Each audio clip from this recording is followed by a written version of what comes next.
जोगी बाबा।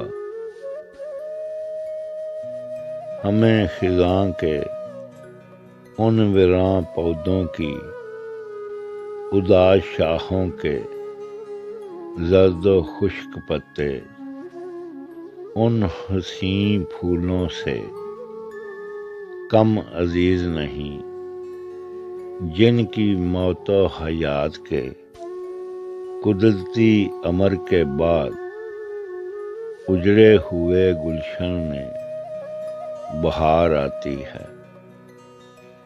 तो तुम मान क्यों नहीं लेते